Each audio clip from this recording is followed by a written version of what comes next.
Minnesota and helped oversee kind of Vineyard Church multiply Vineyard. And I have been involved in ministry, leadership stuff. Wanted to do that. Cool. Awesome. My name is Kristen. I'm from South Africa. I immigrated to Houston, Texas 2 years ago, and I'm currently in Duluth, Minnesota doing church life. I'm in this room because Michael invited me. My name is Josiah. I'm originally from Colorado. Right now I'm involved with the Duluth Vineyard in Minnesota.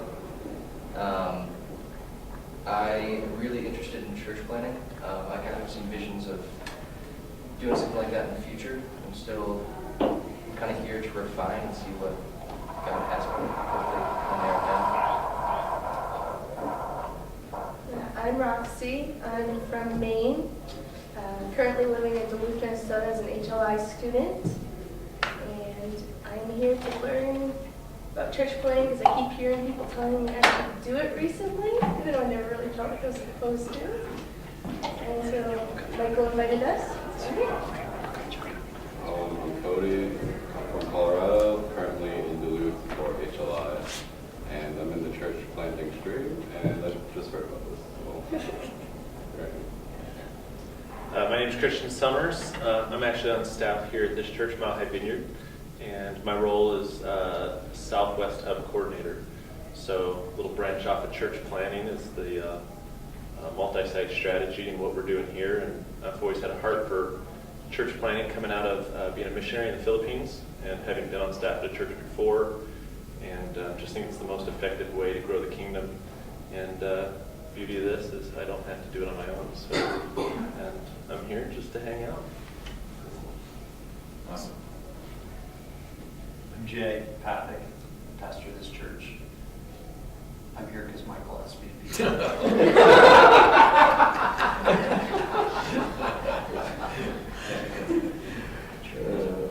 Let's go over here. I'm Vern, senior pastor of a church down the road in Loveland, Colorado. I'm here because we're interested in planting other churches up and down the Front Range, and just want to learn more about it. Want to get to meet the church planters. So Front Range is like the things that you care about that are like that you're thinking about. So this is really aimed at church planting and either whatever stage in the process you are. So people's questions or thoughts could be different. But so what's some stuff? Let's just kind of brainstorm for a minute. What's some? That's where I would start it off. Now make it cooler and more complicated, Jay. That's what I'm here to do. I'm a 10-trick pony. No.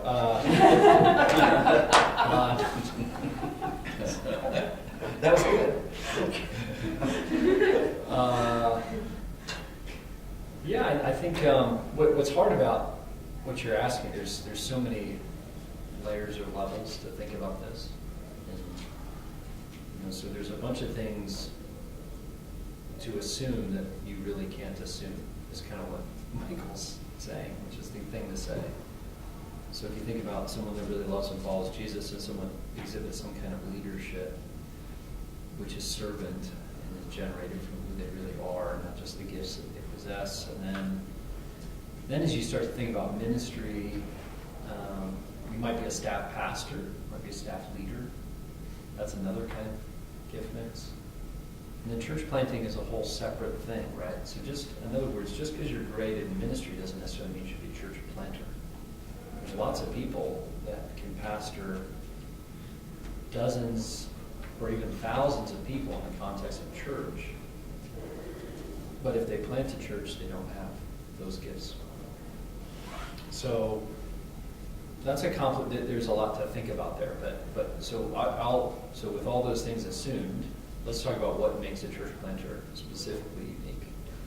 And for me, just having watched a lot, I think we have our 12 characteristics we talk about with church planting. Those are really helpful. That's worth referring to that document the Vineyard puts out, because I think those things are all really helpful. A number of those things are just helpful for leadership in general. So the three that I would pick, which I always pick when I think about church planting, is church planters demonstrate fruitful evangelism, like they actually see people discover life with Jesus.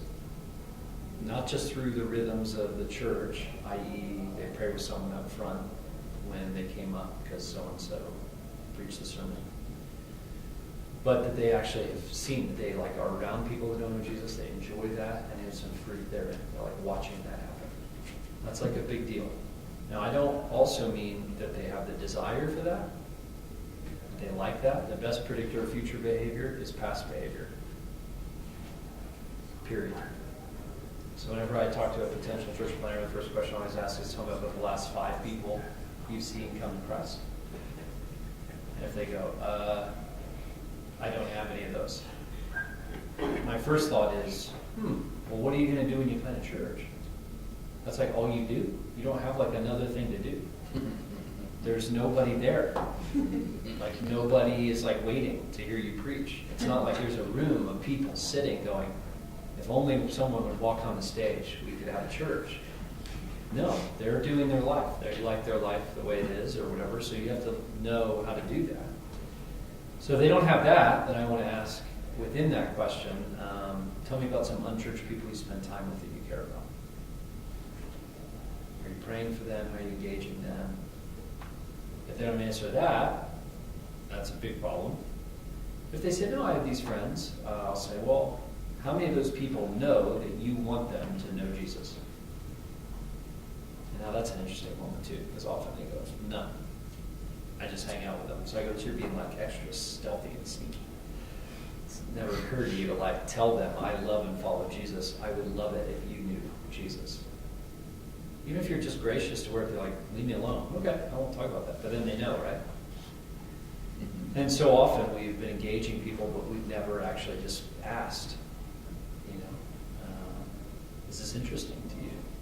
This is really important to me. The way you really love people is you share what you love with people.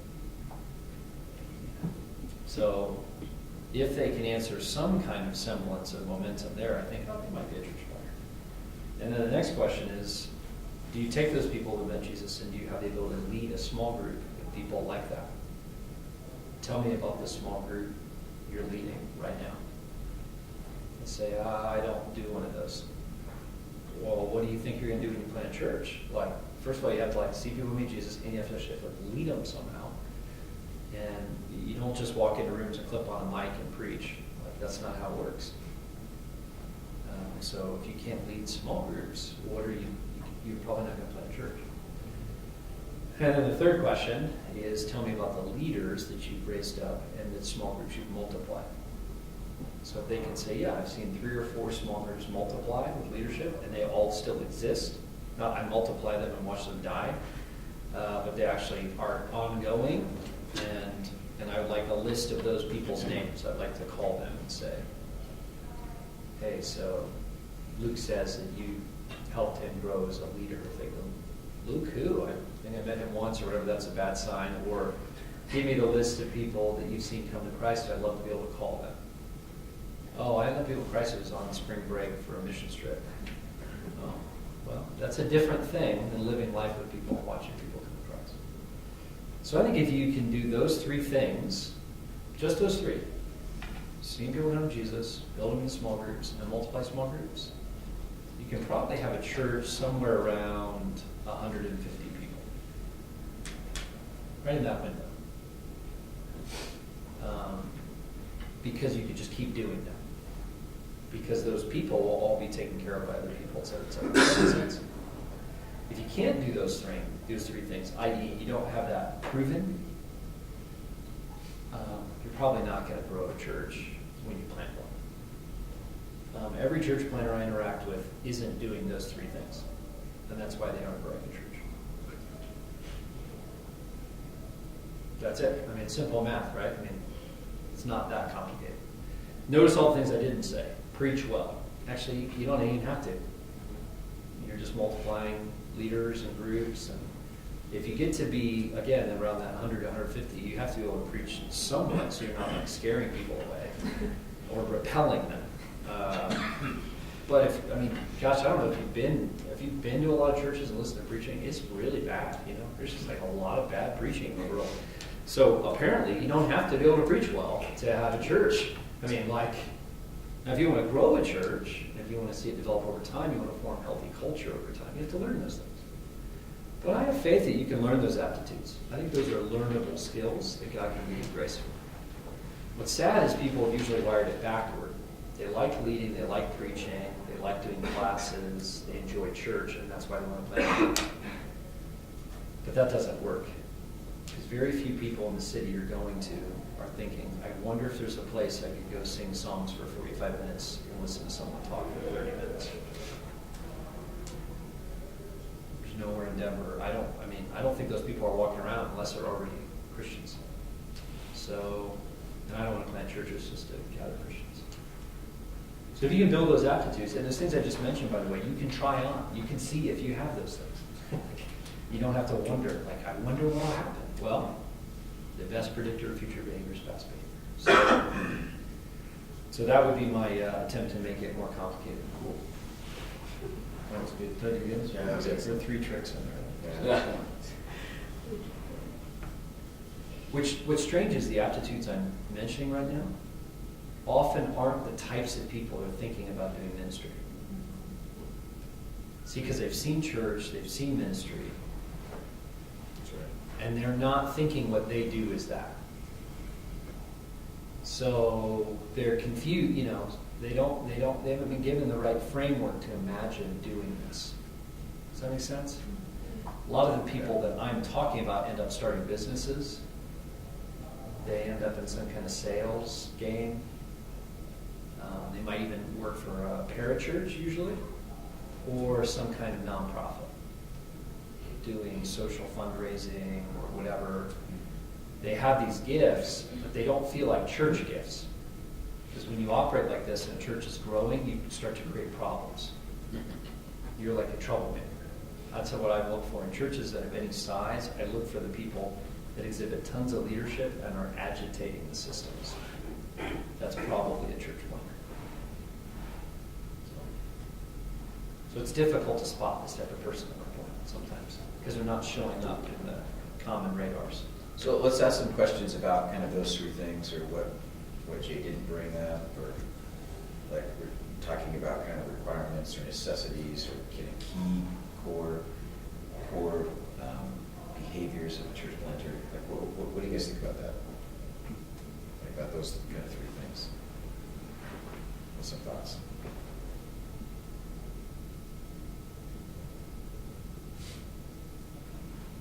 Does anyone qualify? Plant church? I want to do it again. Yeah. Yeah, I definitely think, what you said about, are you already exhibiting those things now? Years before Dave and I actually church planted, we kind of recognized that we were doing most of our ministry within the church. That we really kind of were leaning into church planting. We needed to be like reshifting that to hanging out mostly with people outside the church. So I'm not saying you necessarily need to do this, but we gave up a lot of our ministries in the church. We stopped doing small group. We just started hanging out with our neighbors and having parties and game nights, and we lived in Ohio at the time, Buckeye parties and stuff, and just threw ourselves into building community outside the church. And that, we learned a ton from that. That I think was huge preparation. Just doing life with people. And it was really cool, just the community that really formed just right geographically in our neighborhood through that process. And that community is continuing even in our absence. They're still doing book club together and taking each other meals. And so it's just cool. And so I'm not sure that we could have built a church out of that neighborhood group. We were already part of a church at the time. We invited a lot of those people to church and a lot of those people into,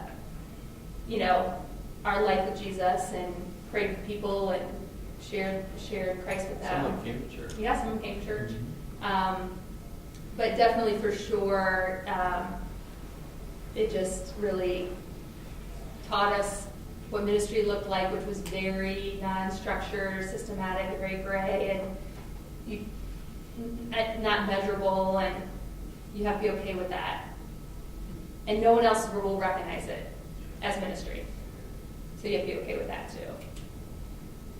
I remember people telling me, oh yeah, you should be looking at church planting and things like that. I don't, yeah, you probably, I know you guys, but it was at a brief conference, and I was like, I don't know if I should do this. And you asked me that same question, like, what are you doing now? What are you doing now? What are you doing right now? And at the time we were throwing our parties, we just started that.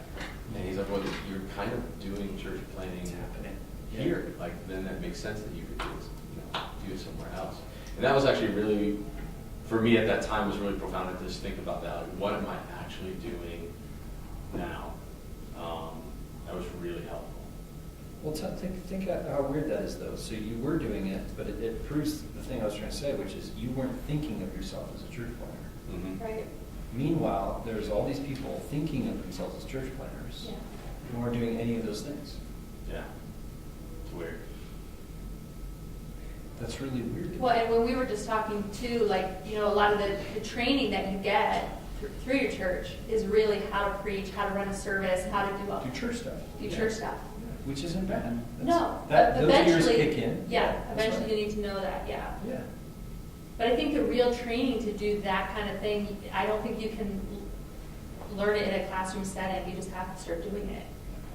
And you just start fumbling your way through it. God shows up.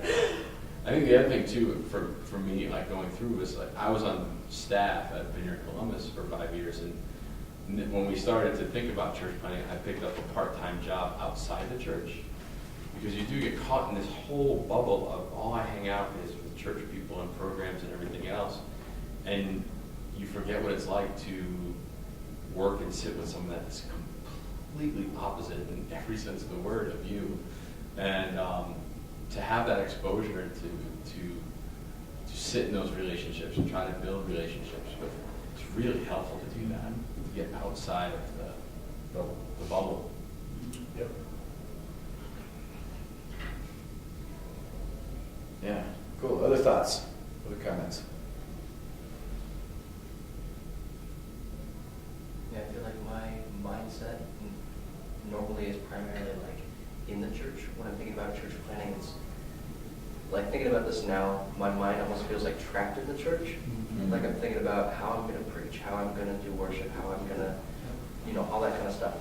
And I don't know, I just wrote down like get outside the church. So, I mean, yeah. So the thing that I find, unhelpful is the way that we often think about church as a Sunday service. Mm-hmm. Or we think about church as a meeting, and the church is not a Sunday service or a meeting. That's just a thing that church community does, maybe. But that's not church. Church is people following Jesus, and their lives are being transformed in a transforming community. So for me, a big part of it is always constantly thinking about,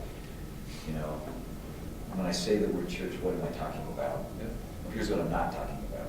And so I've often said, and pastors don't like it when I say this, but I'm just going to go on record and say it, is I think that the Sunday service is a necessary evil. Because it's necessary because it's part of what the community does. This is a big deal of coming together, worshiping together, looking at the scriptures together, praying for one another, talking about what relationship with Christ is all about, kind of in that public setting. I think it's necessary. But the evil part is probably stated way too strong. But then we limit. That's what church is. That's all it is. And it's not. So I would always play games with people when they would ask me when I was, when we first started, I was going out and trying to talk to 100 people a week. I set this unrealistic goal for an introvert to go out and try to meet 100 new people every week, and talk about it. I actually, out of 2 years, there were 2 weeks where I hit my goal. So I was 102 weeks, I was a failure. That was good. And they would often ask, where's your church? And I'd go, they're everywhere. They're like, no, you don't understand what I'm asking. Yeah, I do understand what you're asking. Where's your church? They're like all over the place. Like I can hardly go into a restaurant. They're not there. So it's just kind of trying to blow that thing open. So. Yeah, I think that's really important because I know that I've learned the hard way where over the past couple of years, I've realized that you can't build relationships on a Sunday morning and just rely on that. Right.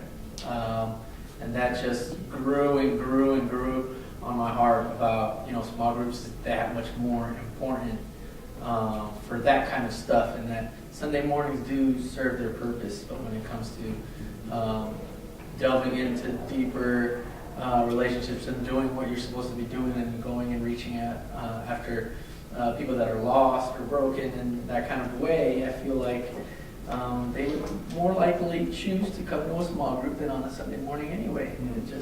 And I think that's totally right. And I've learned that the hard way. That's good. Does what we talked about there excite you? Or does it intimidate you? Does it inspire you? What does that do to you?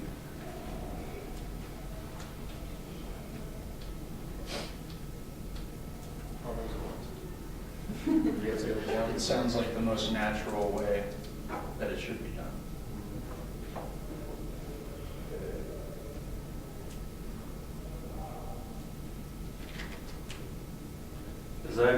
As I've journeyed through this, and I came from a different denominational context where they had a paradigm for church planning that equated to sending out 10,000 leaflets, knocking on 1,000 doors, and you should somehow try to gather 100 people on Sunday. And something about that seemed really screwed up. It wasn't real.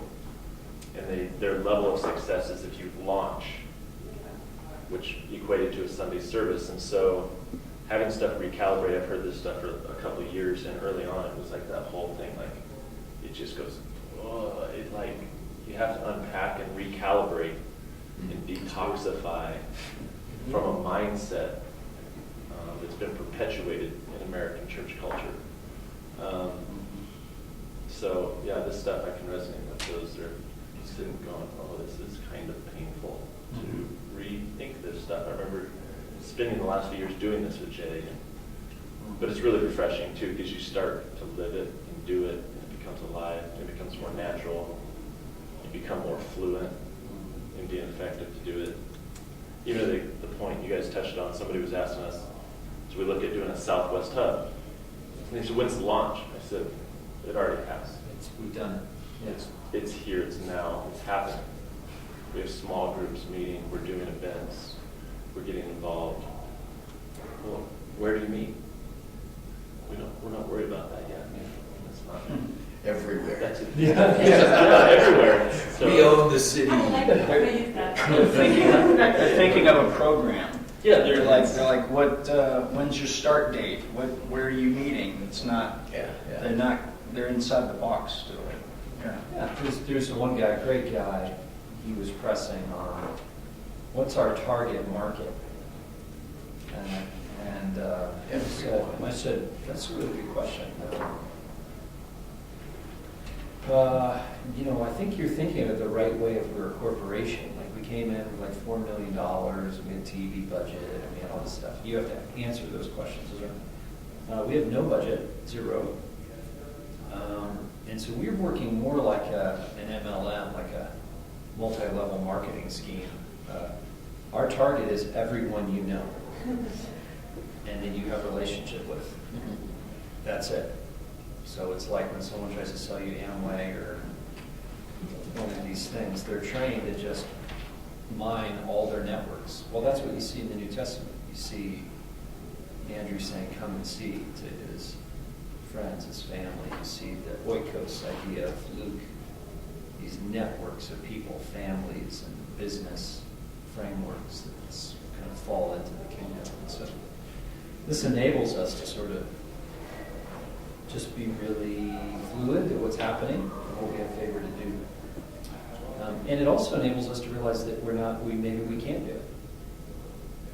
I can remember being in a room just like this in the Columbus Vineyard. I would have been, probably 19. And they're talking about these kinds of things, about unchurched people who come to Jesus. Oh, I'm listening, and I just felt like I was going to jump on my skin. I was just getting more and more excited.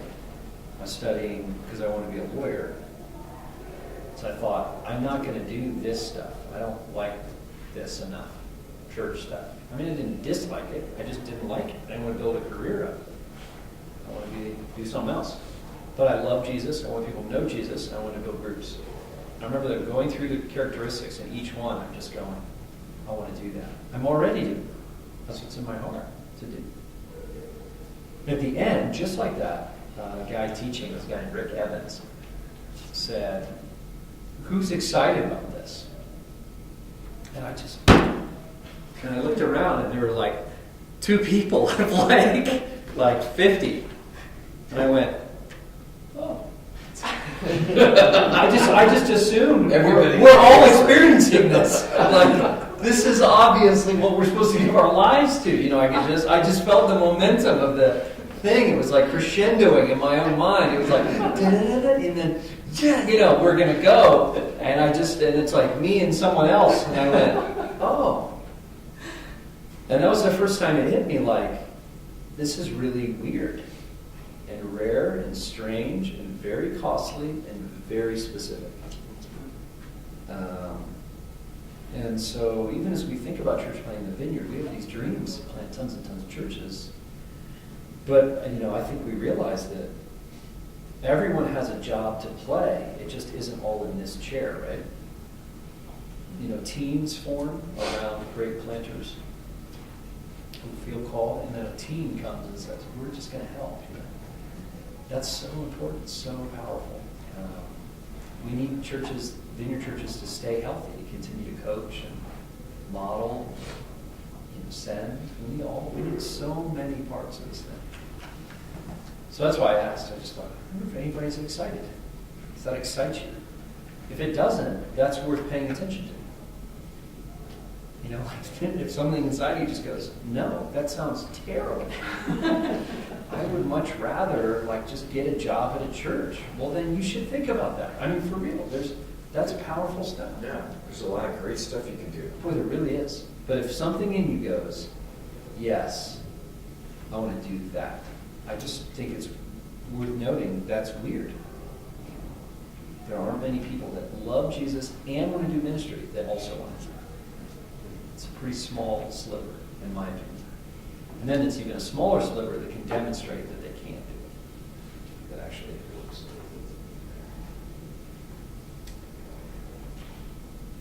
Thoughts? What's that? Grit. I mean, Bob Logan had talked about that. What was it from TED Talks? Yeah, there's a guy that does a TED Talk. This would be something to watch. And it's this lady talking about, I think she was a school teacher who just observed how there were some students that just were able to overcome the worst obstacles, and she narrowed it down to grit, which, you know, okay, what's that? But it's, you know, a combination like perseverance, and I heard you talk about this at the MLM meeting, just about when you planted a church in Denver, you were going to make it happen. You didn't care if you had support financially. We're going to do this. Yeah. And I went home and I thought, wow, that's like so, you know, inspiring, you know, to like go back to our communities, you know, to like, hey, I love this community so much that I'm gonna, you know, die for it. I'm willing to give up everything.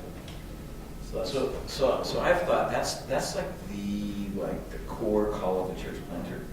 I'm going to go give up my life so that there could be a healthy community of Jesus followers in this place. Like it's kind of like the core call. Maybe it's overstated, but apparently I like to do that. So, but I think that's kind of like the core thing, you know. And even like, let's say that you're good at those 3 things and you grow it. Like the group that you're growing, it grows to 150. Well, you have to become a different kind of leader than to take it from there to 500 people.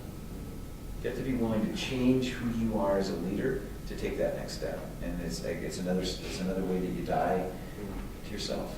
Because I've talked to lots of pastors who have, you know, and even planters that have taken it like to a certain step, and they say, so what do we need to do now to take it to the next step? I go, well, here's some things you need to do. You need to change the way you're doing stuff. And here's some things you need to adjust in that. And like half of them go, no, I ain't gonna do that. I don't want to do that. I don't want to do that.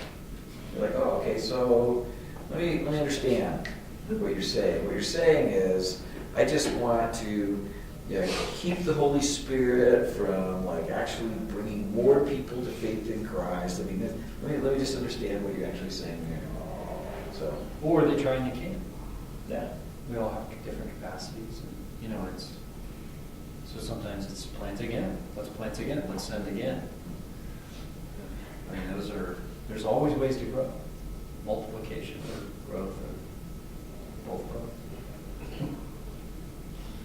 It's hard though. Yeah, so I think it's this core call to lay down our lives. I like that. Development a second trick, be careful. That's still the first trick.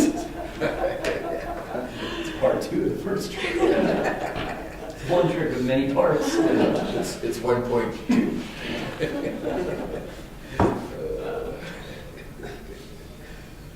Cool. What about then? Let's talk about like if we feel like we're supposed to do that.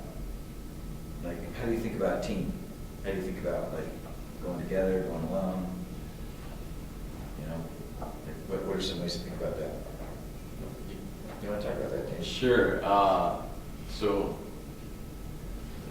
when we were getting ready to actually do this thing, like I said, I was on staff at Vineyard Columbus, and I immediately went into this mindset of I have to recruit like all the best people around, because they'll all want to come with us to Milwaukee, Wisconsin, and Who wouldn't? you're right, right, and so I literally was like a hawk, just like circling around staff, like, oh, that guy right there, you know, and I'm like, I gotta go to lunch with them and try to recruit, and for me, it was just an epic failure. Like, no one wanted to come with us. People were like, oh yeah, I totally want to go with you. Where are you going?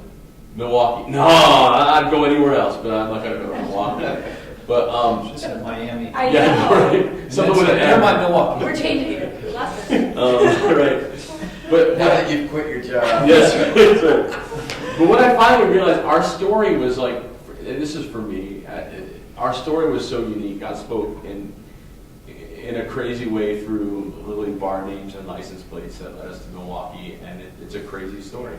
And what I felt as going through that process, that like God was saying, you know what, I've got a story for other people, and I'll figure that out. You don't need to go and recruit. We'll figure it out. Don't worry. Don't make that the thing. And so I started to loosen my grips on the idea of forming a team. I'm not saying that's for everyone. There's some people that I think the most common thing is to try to have a team to go. I think most statistics say that your team that goes with you doesn't stay with you.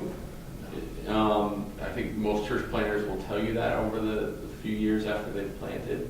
We went by ourselves, and what we found is God does sort of bring people too, like when you get there. And there's relationships that form that you get there. When you get there, there's people that are potential core members that we're engaging with. There's new relationships that people don't even know Jesus yet, but as you start to have a relationship with them, you're like, oh my gosh, like this person totally has the gift of evangelism and doesn't even know it, and would be a great person on a team. So that's just kind of our story when it came to team. I think a lot of it too depends, like, you know, I was saying earlier, you know, we're in our early 40s, and a lot of our people that we were doing ministry with and relationship with were at a stage in their life where they had school-age kids, a mortgage, 6-figure income. It's a lot harder for people to uproot and make a huge life change like that unless they really feel called to. Or sometimes when you go when you're younger and people don't have children, they don't have a house they've invested in for 10 years. So I think sometimes depending on the age you're in and the demographic of, people that you're doing ministry with, you may have more people that are kind of willing to take some risks like that. So I don't know that I think there's probably pros and cons to going with the team. We knew we had to go, and it was really an act of obedience for us. We knew God had called us to go. We knew it was time to go. So we were going to go with or without a team. And I think it's actually worked out okay for us because God really sent a lot of people to us pretty early on when we got there. And I think because we've been married for a long time and been through some stuff in our lives, kind of the challenges that we were facing early on, we kind of had some roots to help us with that. I think sometimes when you're younger, it may benefit to have a little more support system with you. I think we were able to like withstand that lack of support system in a way we may not have earlier on in our lives. So it was just like the right timing for us. It was just the time God had for us. So He's really taking care of us. So yeah, so we're coming from a place where we didn't have a team and it worked out. One thing I would caution if you're, like you're saying, if you're getting excited about this and some of the stuff we're saying is stirring you. When it comes to team, I would caution you against saying, hey, these are my core group of friends. Yeah. And let's go plant a church together. Because what happens is you wind up, just from talking to other church planters, you wind up actually becoming this little closed group. And you love on each other really, really well, but that's not church planting. You're supposed to go after those that don't know Jesus, build a relationship with people who are out there that desperately need to know that Jesus loves them. And if you're so focused on your group and loving your group, you'll never get there. You'll never get there. That being said, we would love a handful of people that were really invested in what we're doing. That could do some of the grunt work, because we don't have a lot of people like that who are younger and have kind of a little more of the time, the energy. We would love some of those people to be a part of what we're doing. So we can see the benefit of having some people like that, part of what we're doing. So, yeah. So my favorite recruiting strategy is twofold. The first is I try to cast as much vision as I possibly can for what God wants to do in that area and how I picture that working out and what we're going to be spending our time doing. So I try to cast as much vision. It's kind of like fishing. I'm throwing as many lines out in the water as I can with some really good, tasty bait, and then seeing who bites on that. And then the second strategy is anybody who bites on it, I try to talk them out of it. And I just tell them, I refuse to recruit you, because if I recruit you, when it gets hard, I'm going to have to be the one to make it like cool for you. Mm-hmm. Like you're going to come back to me and go, you recruited me, you told me all this stuff, and so I tell them, I want you to know that God's called you to do it, because when it gets tough, He's going to be the one that will meet all your needs. So I cast the biggest, best vision I can of what God's inviting me into, and then I try to talk them out of it. And then if they still go, it's like, sweet. And so I had a good friend of mine. I was actually a drummer on his worship team when we moved to Duluth. He came and visited us about a year later, and he goes, so I'm thinking of either moving to Duluth and helping you guys, or going down here and taking a job as a worship leader. What should I do? And I said, I think you should go take the job as a worship leader, because I'll never pay you. And and I already know everything I know, so you should go learn from that other guy. And so they went back, quit his job, sold his house and moved to Duluth. And I was like, what happened? You didn't take my advice. And he said, no, your advice talked me into it. I'm like, I want to follow that guy. I'm like, sweet. And they were there for 15, 16 years, raised their kids. Did amazing work, maybe even 17 years, and they just moved away because all their kids had not grown up, moved away. They helped so many marriages. They poured into so many people, never on staff, the key core leaders. He started a worship team of like 3rd and 4th graders, and all those folks are still leading worship today. They're all getting married and having kids now. Those that were in 3rd and 4th grade. It was like one of the best leaders we could have had, but. I tried to talk him out of it, but he couldn't like turn down the vision. So I think that's a great strategy. Do you have a better one? Cooler, more complicated one? I do. Teams are hard, and when you look at the statistics, for churches to make it quickly, you need teams. So the statistics are really clear on church planting. If you don't have a team, your ramp is a lot longer to get going. If you do have a team, your ramp to get a church going is shorter, but your chaos factor is higher. Teams, like I've not met one team that's kept more than like 30% of their people 4 years, 5 years later. Not one.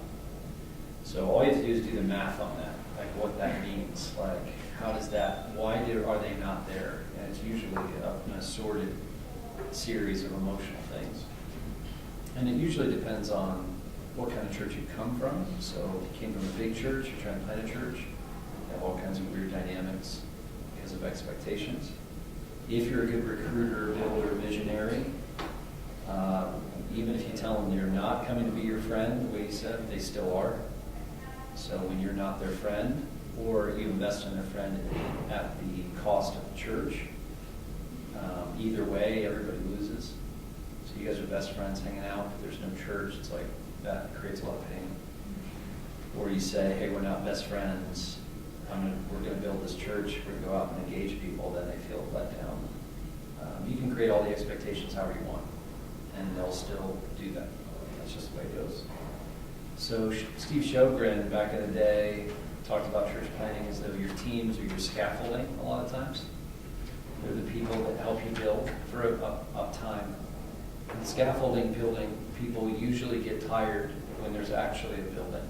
They don't want to be there anymore. They don't enjoy it. They're wired to do kind of a lot of different things and to be connected to the core. And as you grow a church, they're no longer either. They're not able to do a lot of things. They have to specialize, and they're not connected with the core. And that creates usually relational and emotional dysfunction. They're hurt. You start to hurt people. So the best thing you do as a pastor is just try to figure out how to make it easy for people to leave.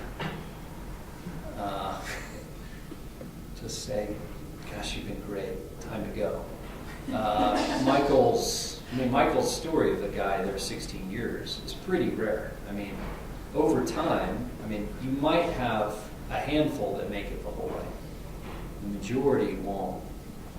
And that's fine. That's just the way it is. Different people are wired for different stages. So, and frankly, I think we really underestimate the power of temperament. People that are just flexible human beings tend to do better, even if they don't have a lot of gifts to bring. I remember when we were recruiting, everything at that time was about recruit a specific worship person, recruit this person, that person. And so we recruited all those kinds of people, and then they all freaked out when we got here. Meanwhile, I had some other people that really didn't have a real job. Like, they were just nice people. And they would just sort of like walk around and like set up chairs and like make coffee and pray for people and invite people and follow up with people. And that's all they did. And they weren't even like that interesting. Those were the people that were so helpful down the line. And frankly, those are the people who are still around. Those are the people that just kind of did the work. They weren't super flashy. I didn't have a clear job for them. Because even if I told the other people they didn't have a clear job, they had an expectation. And it doesn't matter how much you tell them that there isn't one, they still do. I don't know if you've noticed that you have expectations all the time. You just don't know you do until they're not met. All of a sudden it occurs to you, I'm disappointed. I don't remember ever deciding what I was thinking I was getting. This is called being married. Someone just occurs to you. Hey, it's your marriage. I'll just say, well, hey, she'll be the first one to admit that's her experience of me. So, and so that just works in every relationship, and how much more when it's a church where people make a huge sacrifice, it costs a lot of money.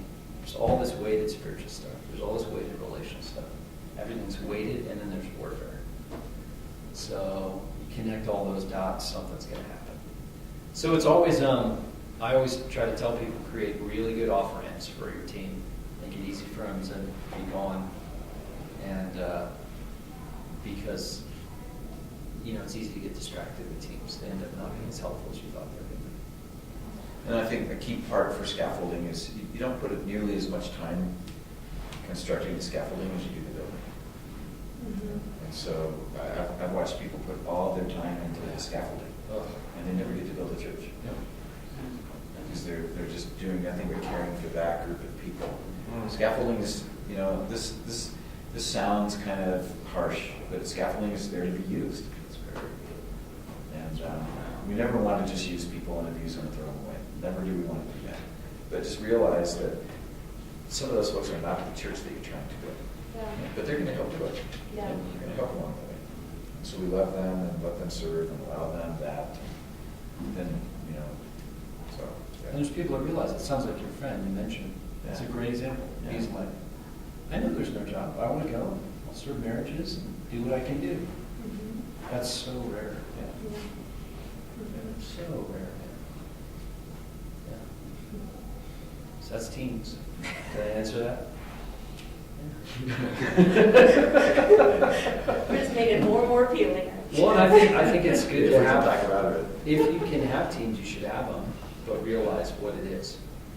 Kind of a follow-up question on that. Would you consider a family who's in this together a team together, or is the outside as beneficial if you have a family?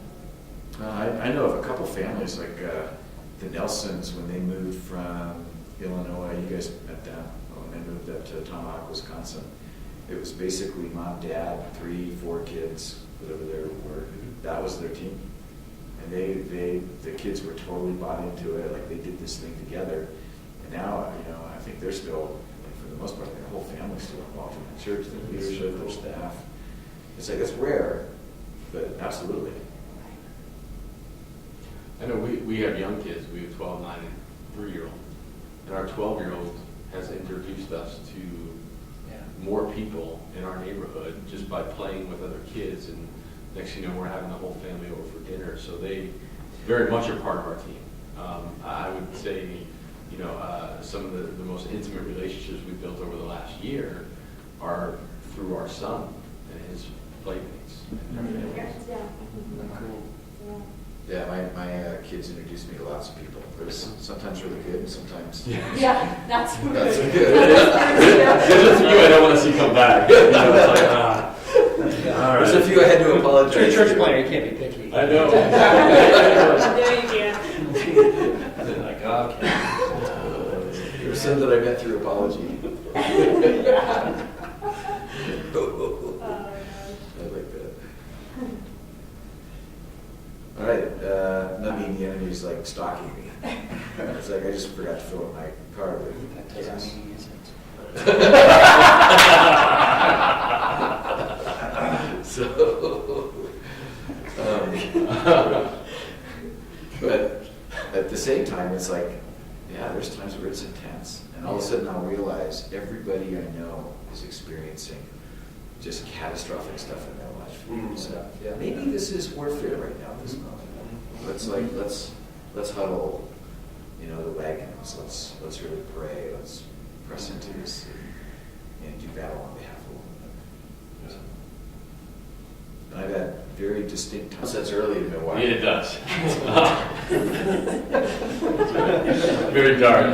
But the same thing. It's we talked about teams earlier, but to have a prayer team, to have people that you can, be really authentic with and say, listen, I'm going through something here. I'm feeling spiritual attack here, and knowing that those people pray right away. It's really. I mean, I just had an experience where the very first stranger I met in Milwaukee at a park,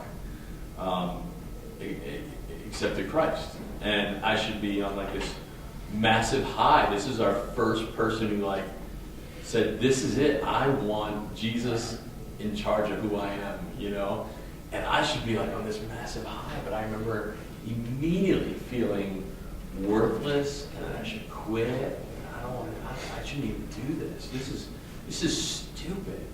And it was just Satan just chirping in my ear. And to be able to truly talk that out and have people pray for you over that is huge, because it happens. It happens. Yeah, I don't know how it was because it was meant to be, I don't know if that makes sense, but I've felt that experience since we've been on the ground. Like, I can tell when it's my own just sin nature and just life circumstances, just life's hard versus like something's happening in the spiritual realm here. This is time to really press into prayer, and I felt God really good at that for me when I've like just been really dependent on Him. So I feel like you're still setting yourself and your kids up for the best possible existence to like go for it in full dependency. I don't know if that makes sense or if that's helpful, because I still struggle with that sometimes with 3 kids. I still struggle a little bit, but I feel like I've got like the creator of the universe on my side. You know what I mean? Like, Members I'm working with around the country. And I used to notice I was being short with everybody, and I was constantly always frustrated because we weren't like doing some of the things I wanted us to get done. You know, we're trying to change like this really big shit. We're trying to change direction, and it wasn't happening yesterday. And so I was finding myself agitated a lot. And I just realized along the way, a good friend of mine pulled me aside and just said, this isn't you. This isn't the you that I met, that I wanted to work with. And I said, wow, you know what? I think you're right. And we had like this long, like 2-hour dinner. I was crying. And I went back to the hotel room that night, and I was just like, God, what is this about? And I felt like He said, you know, to me, so this is like me pressing into my healing, right? And I feel like He says, your identity is coming from this instead of from me. Like a little tiny tweak, and your identity's in the wrong place. And so let's just get your identity from me. And again, all of a sudden, I have next day so much grace. Like it just fills my life for the people I'm working with. And so, like those weaknesses, like He will use those to like just wipe us out. And so we have to be relentless about going to Jesus and being healed, being a one-trick pony. We just got to be relentless about that. So, and that's part of warfare. When things start changing, especially when you get boots on the ground, it's none of that. It is like you have to live life. you gotta get a job. You gotta get a job. You gotta pay rent. You gotta pay rent. You have to Get kids in get school. kids in school, find doctors, dentists. Do we have insurance? No. What are we gonna do? I don't know. What's Obamacare look like today? You know, it's just like you're trying to literally live out life. And to be honest with you, like that's the when you talk about church planting as being this relational thing with the people that are in your community, you know, you're here, so you guys live the art of neighboring. Like that's the first book we did in Milwaukee. Come on. With our small group guys. Everybody First hold book we up did. the camera. Yeah. But yeah, so that's it. It's like it's that stuff. It's not, you know, people. And you go through all kinds of things. People, you know, I don't even try to tell. We don't tell people we're pastors because that's weird. Because they're like, well, where's your church? Yeah, what are you pastoring? Yeah, Yeah. exactly. And I'm like, well, we don't really have a church. Well, where do you meet? Well, we meet in our basement. Just right now. Oh, so you're like. And actually, probably more has been birthed out of that than anything I've done since I've been there. And we're actually going to start a youth group, just a random youth group not connected to a church. We don't have a church, but it's interesting because Dave's current boss, who's not a follower of Jesus, wants to help me with it because he just wants to do something in the community. It's super diverse group of kids. I mean, every ethnicity you can imagine. And Milwaukee Public Schools, a lot of schools are incredibly diverse. Like, you know, we have Native American kids and Latino kids and African American kids, lots of Hmong, like in the Asian population, and then a lot of Middle Eastern kids too. And It's also the #1 segregated city in the country. yeah, so it was really interesting though, my particular school, how diverse it was. And what's interesting is a lot of these kids came over to my house this summer for play dates with my kids. So, you know, moms in full garb and then whatever are bringing their kids to my house, not front in a little pool, my short side, but I was their kid's teacher, so they have a trust in me that they wouldn't otherwise. So I've been tutoring these kids this year that are now in 6th grade, and they're all excited because they're going to come to this bounce house place and for this youth group. And I don't know. I'm just going to base it on, you know, I'm going to be really open with the parents that we're going to be teaching, doing some lessons on character building based on the teachings of Jesus. And I think there's an opening there for these kids to come because they know me, and and parents tend to have a trust of their kids' teachers and other in the schools, and so so a lot of, you know, what's really just been cool is just what God's opened up for us. You know, I can now reach Mike, so I'm gonna try and make sure that, you know, I keep in a distance, you know, keep jabbing, moving around. I'm not gonna let him get inside. And I think I got quicker footwork. I'm trained for endurance. Mike's not had to go more than a few rounds. You know, blah blah blah blah blah. There's a reason for that. Right. So he starts mapping out this whole plan. It's like a 3-minute, 4-minute shtick. And Mike Tyson just sitting looking like this. Just looking straight ahead. A couple spots down. So he said, so Mike, what do you think about what he had to say? He goes, everybody's got a plan until they get hit in the mouth. That's all he says. I thought, that is church planting, right there. You know, I assume these guys are like, well, we're going to gather our first 50, and then, you know, we'll meet in a pub, and then we'll multiply, and then we're going to have like these small groups, and we're going to have our leadership track. You read my plan. Discipleship. You know, they lay out this whole thing, and I'm like, that sounds great. And you're going to get here, and the amount of things, the amount of variables are unmanageable. So, day one, car dies. Yeah. There went that. You know, now what do I do? We're still going to make disciples. What We're I do. still, Yeah. you know, like that's all the church planners that I know that have been really effective and have stayed the course. Like they went into it with that was their goal. Their goal was to win people to Lord. You know, and so when those obstacles come, because they come for everybody, whether you're already an existing church or not, or a church plant, you know, it's like the main of the plane. Going back to what we're going to do, which is make disciples, right? You know, so that's been really helpful for us, just in a non-church planting situation for me, coming into a church that was already existing, but we kind of had to replant in some ways, and if we just kept focusing on making disciples, just do that, and we're getting a lot of traction, I think, in some of the models like the missional communities, where it's like, hey, the pressure to have a building and to launch is like that doesn't exist. Just go make disciples, and the people are doing that. So I think it's important to reminders that like have those reminders along the way too, to sort of bump you back in that direction, because there are even within the vineyard there are sort of people who ask you certain questions that make you bump the other way, or expectations of maybe even you're sending church saying, hey, I want your metrics for this month. Yeah. What did you do? And you know that kind of thing. And you're like, oh, wait a minute. Got up every morning. Yeah. I'm happy about that. Right. We're still alive, and we still have a roof over our It heads. was less crying this week. But like, it's important to have those relationships that bump you. Questions Very helpful. in there too. When we went to Duluth, we actually took over an existing church that had been there like 6 years. There's about 40 people, and it was pretty kind of ingrown, and so I realized if all I do is give myself to that and do Sunday in the morning, I'm just going to get more of that. It's going to stay really small. And so I just devoted like half my time to that, half my work time to that, and the other half my work time to going out on the street and doing the church planting gig. And that's where my life was. But these guys were paying the bill so I could do that. And then what I did is I set up basically, I'm going to do this for 24 months. I'm going to do this for 2 years, 104 weeks. And here's some things I'm going to be aiming at along there. And at the end of that 24 months, like I'm going to evaluate, like what do we have? Can my family continue to afford to do it that way? And I had like a couple goals. Like I wanted to see us have 100 people in there that were actually like actively involved in community, not just coming to the service, but kind of actively involved in community.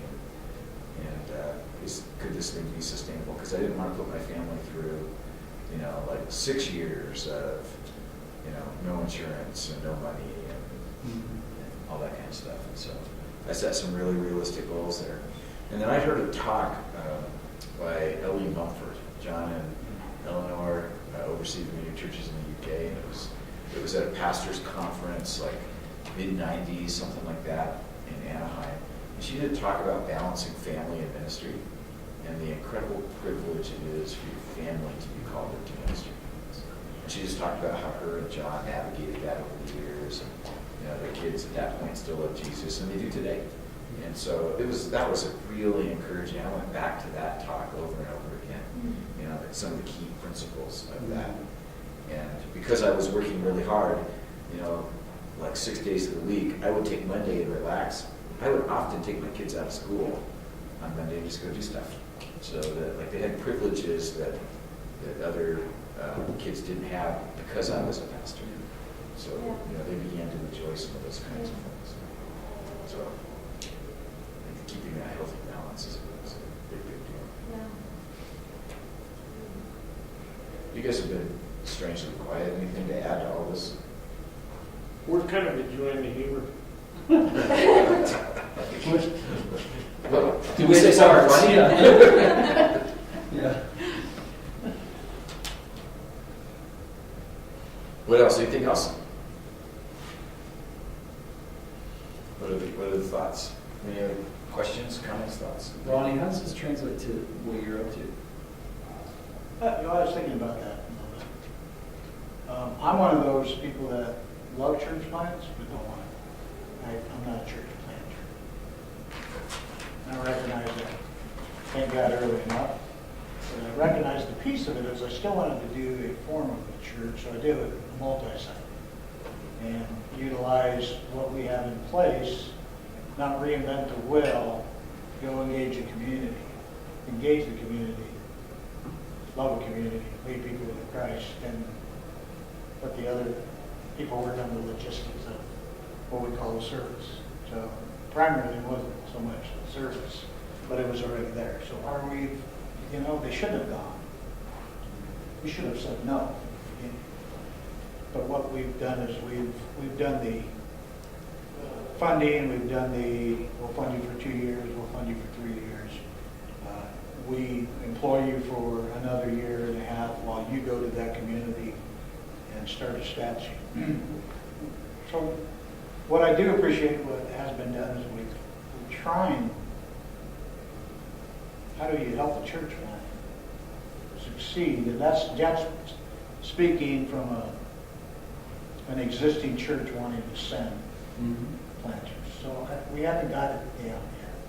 I mean, we still have to. So I don't know what that looks like. So that's primarily why I'm sitting here. Hopefully to glean something more from maybe what you have to say as well.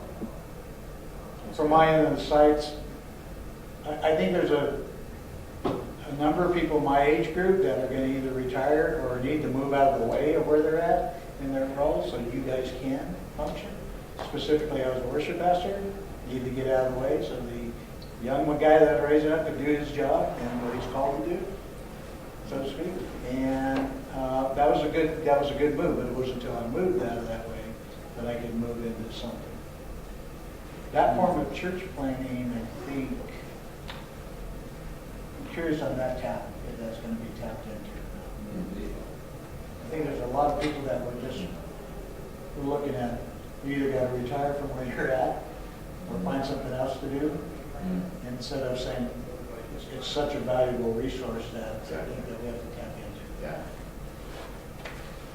Whether it's mentoring, whether it's, here's the mistakes we made, please don't do that. Yeah. That's great. I think we have to find a way to answer that question and really engage people in that. When I think about, let's just call it like old school church planting, like a generation ago, I always think about, I mean, we often talked, like I heard people talking about all the time, about the outside in versus the inside out approach.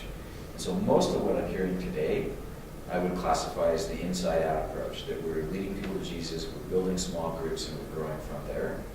And when we made a decision to do that in early Vineyard church planting, it was because that person's gifts were more acclimated to doing that sort of thing. Some people, you don't see their gifts begin to shine until they have like 100, 150 people. And that's where kind of the larger launch idea came from, an outside-in approach. And then their deal was, from that point then, really begin making disciples. And they're both difficult. and they're both difficult for, completely opposite reasons. But both of them are still valuable ways to think about it, depending on how you're gifted, as long as your outcome that you're looking for is that discipleship. So, when you were talking about that earlier about, showing up and raising lots of money and doing it that way, I still think there's some value to that as long as somebody is, really aimed at discipleship, really aimed at helping the crowd. You've gathered a big crowd. Now, what are you leading them into?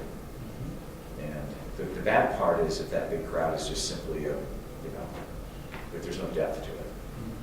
But you have to begin to raise up leaders and train people and build that depth. But I still think that And when you go to do outside in, you better do it. Like what it would require just be kind of cool and edgy and interesting. If cool and edgy and interesting is your target audience. Right. Which is kind of what the Vineyard and even Bill Hybels, right? So he looks around and goes, no, I can't take my friends to church. Right. What if we were in a movie theater? And if you hear people from those worlds in early Little Creek, it actually wasn't that good compared to what it is now. It was just so different. Do you know what I mean? It was in a theater, there was rock music, it was like, what is this? And you could get your friends to show up because we're in church in a movie. That's wild. I want to come see what that's about. That's crazy. There was a minor novelty factor, and it was so approachable. Just engaged so quickly. But now we've changed the game. Like that now is the norm, right? So I wonder if I'm just thinking out loud, but I wonder if to do the outside-in thing today, if it was more focused, less on a show, like less on bigger sound systems and better lights and more smoke. Which is what people tend to do. Yeah.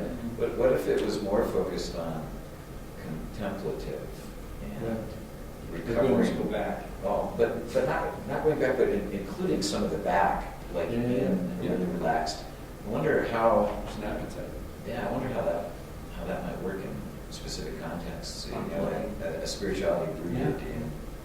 Place and. Are you saying to reach more people, like to open the door up to? Yeah. You're saying for a lot of people that the new would reach no longer doesn't reach anymore. Is this kind of what you're saying? Well, it's just a concert. It's a show. Right. Well, what's required has to be so Really, really good. I mean, but by then it's so polished that if I put it in the context of Vineyard values, by then it's no longer doesn't fit our values anymore. Like it's just a show. But when you look at fast-growing churches in America, you look at those like stats, right? Whatever those mean. Yeah. When I The look at outside this, in I don't all. trust them. I don't trust them. Yeah, but even let's assume some of them are true. Because I mean, some are. Like there's some of the guys I've been with, I go. It's not that I don't trust the actual stats. It's like what they're What bringing. is that? What they're bringing. Yeah. That's what they're bringing preacher people. That's right. Yeah. That's Bring exactly what? what they're doing. Would you say? People that are already in churches, probably. Yeah. I'm curious about it. My brother goes to a mega church in South Carolina. What's his name? Perry Noble. Have you guys heard of Oh him? yeah, that's like just on. I mean, it's Oh just- yeah, his wife's on staff there. I've been to it. It is a show like you would 30,000 not people. believe. I mean, laser lights.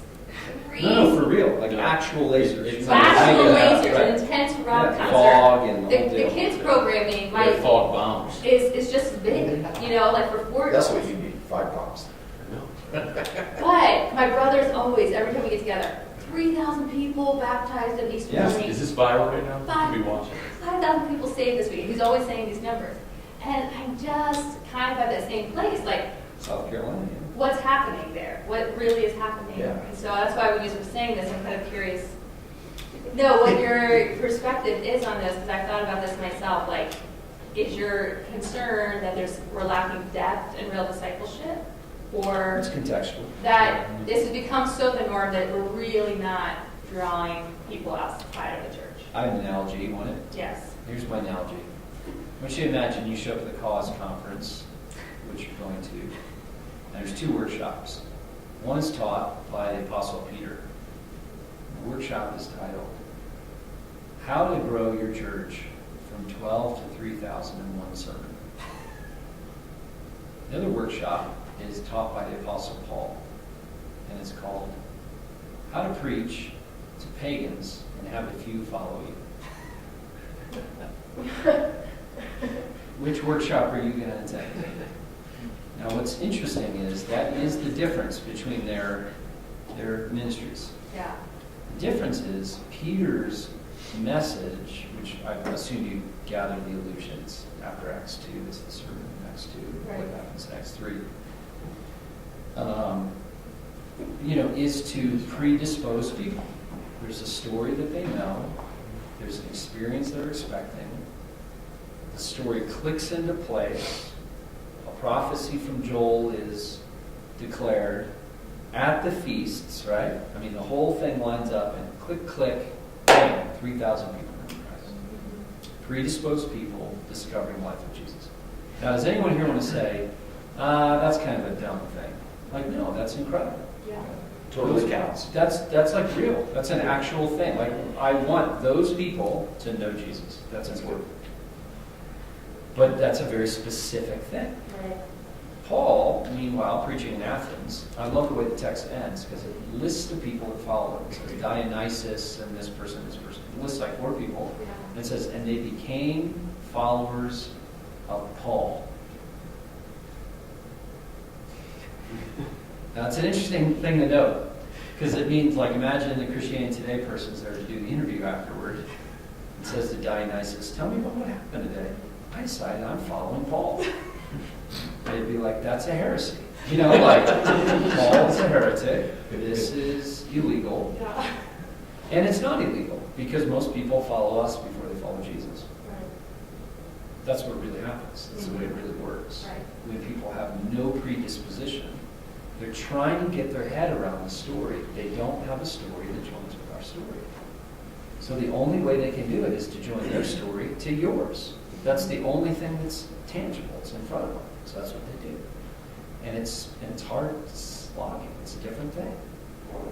And I doubt, and you can see, I mean, if you have eyes to see it, it depends on how you interpret the text, but you can see the tension running its way all the way through the New Testament between the work of Paul and the work of Peter and the brothers in Jerusalem. You just watch it play out page after page after page, letter after letter, narrative after narrative. They are going, what is legitimate ministry? What is real? Until they really have to have like a big fight about it, The Council of Jerusalem is a fight. I mean, I doubt that was like an entirely pleasant experience. I mean, it's a real thing. And they're both presenting evidence of what's happening. And in the end, they find a way to say this is all valid, and yet we will not make it difficult for the Gentiles to come in. We're not going to do that other thing, right? So they find a way forward together. So when I look at Perry Noble Andy Stanley, bless Andy's heart. I think he's incredible. And Andy even says, don't ask me about church planting because I don't know anything about it. I didn't plant a church. We went with 1,000 people. So you tell me I planted a church, I didn't plant a church. I hived off a church out of a crisis, pretty much. So, is that real ministry? Yes. Does anyone want Perry Noble to stop doing what he's doing? I don't. I'd love for him to keep doing that. But if we look at the trends of what's happening in American culture at large, from the large cities on the coast all the way in, I don't think that's what it's gonna look like moving forward. I don't think that's the way moving forward for cities like New York, LA, Chicago, and then the ripple effect through, frankly, the secularization of small town America is a fascinating, it's a fascinating phenomenon. It is happening. It isn't like just Manhattan. Manhattan is in rural New York. Chicago is in rural Illinois. Do you know what I mean? Those mindsets and frameworks. Well, we just got dial-up internet recently in rural America, so we're... That's not what I mean.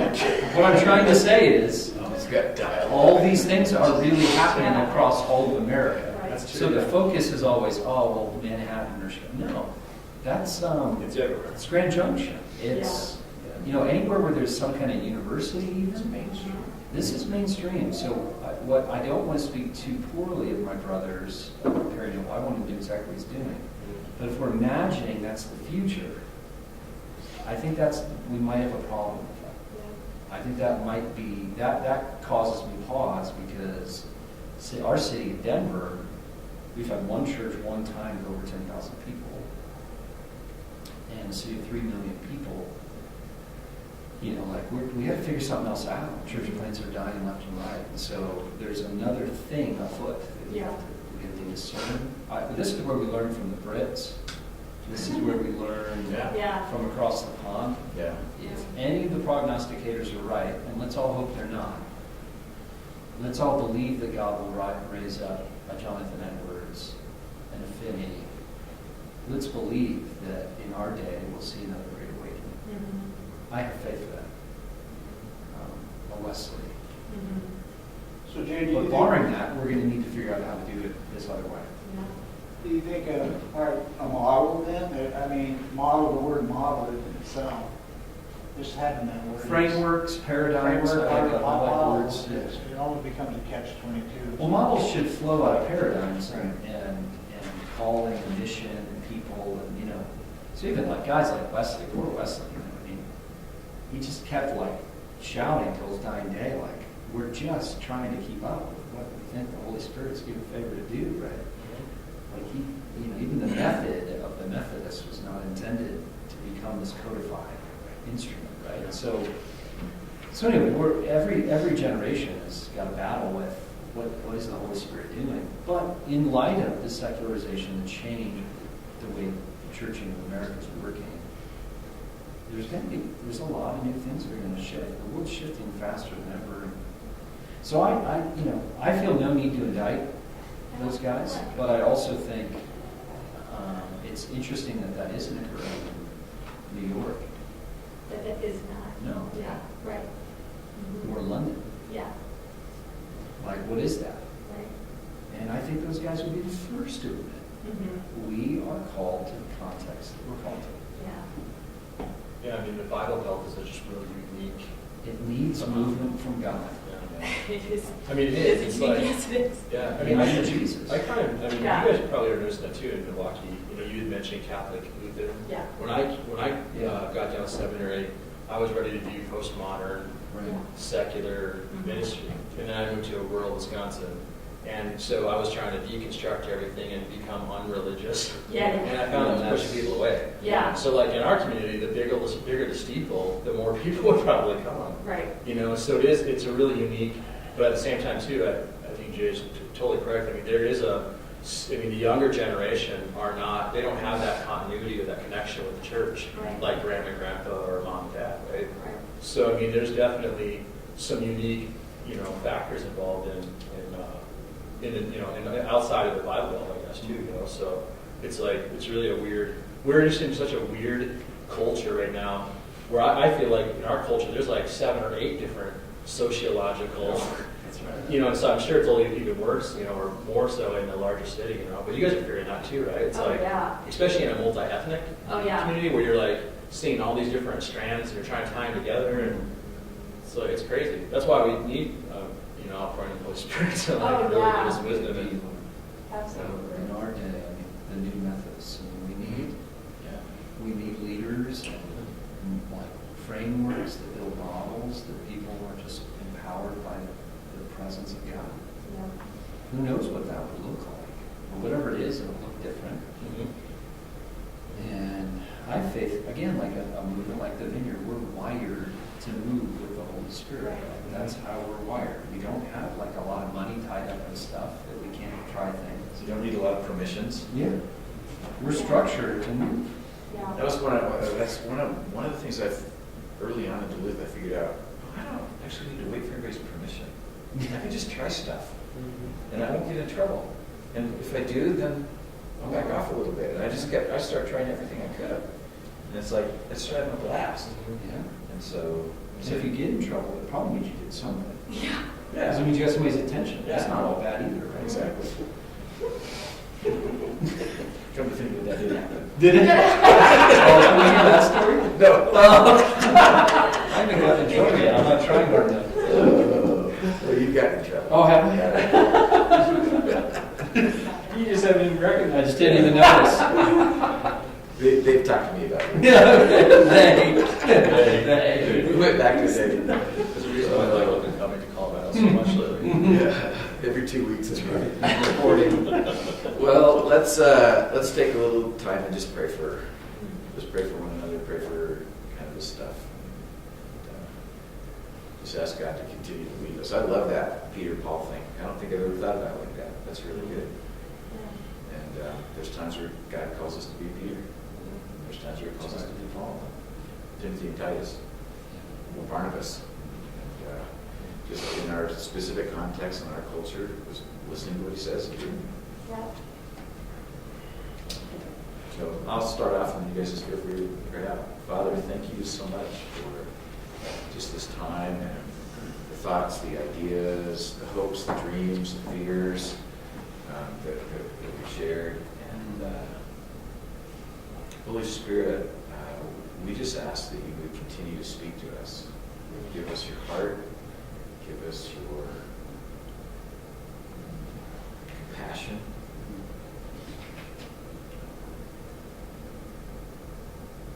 Give us your wisdom.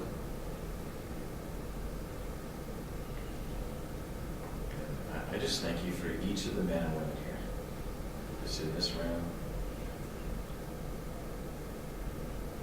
And Lord, would you just speak clearly?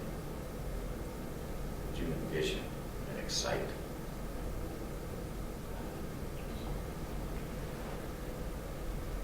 Just come, Holy Spirit.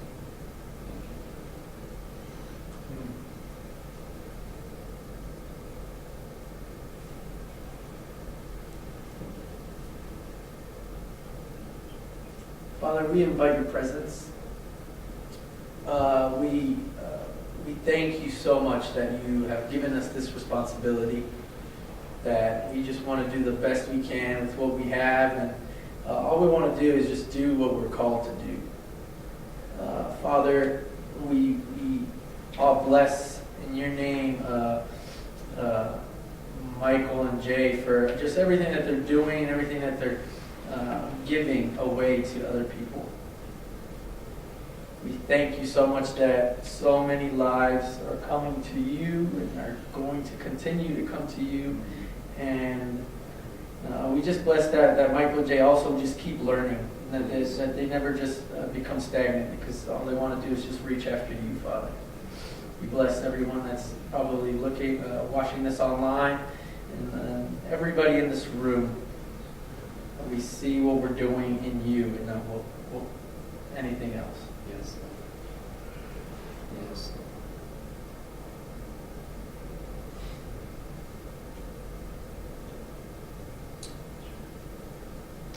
We can look back, even just in recent history, and see how you moved mightily across nations and cities. You made things new again, how you've raised up leaders, and how you tilled the ground to prepare places for people to sow the gospel of your kingdom. And we see places in the world where that's happening now. We've got our brothers and sisters in China who are just pouring into the kingdom, and despite great opposition. And see nations, cities like Lagos, Nigeria, you just turned a whole city over in a couple of generations.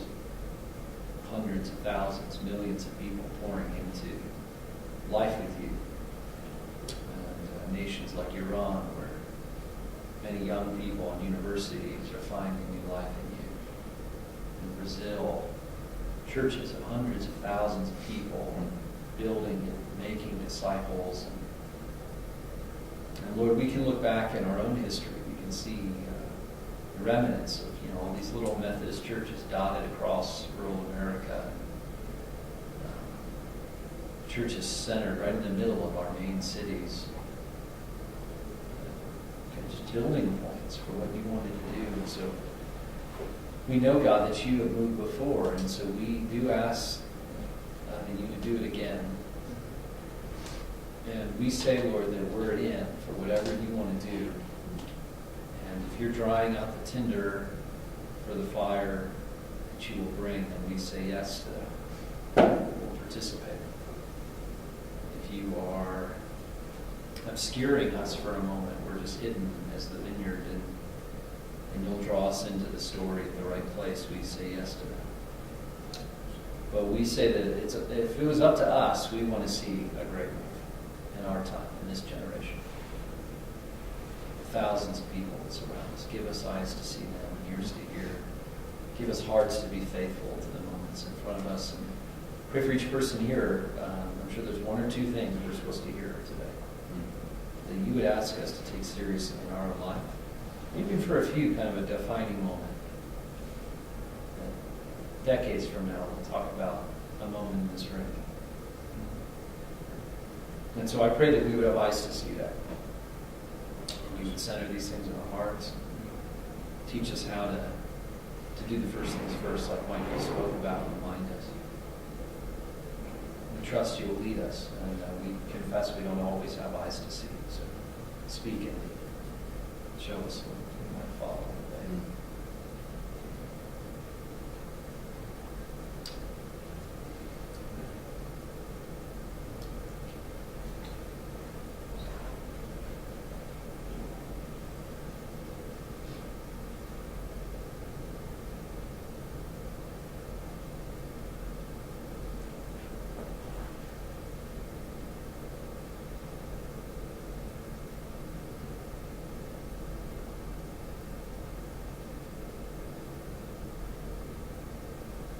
Amen. Hey, thanks you guys for coming. And hope you're planning to hang out at the Rest of the Cause conference.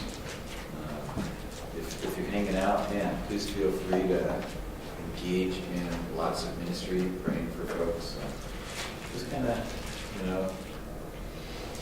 those of you that are, if you're in leadership or you've got experience with this, man, please feel free to just give lots of prophetic words to folks.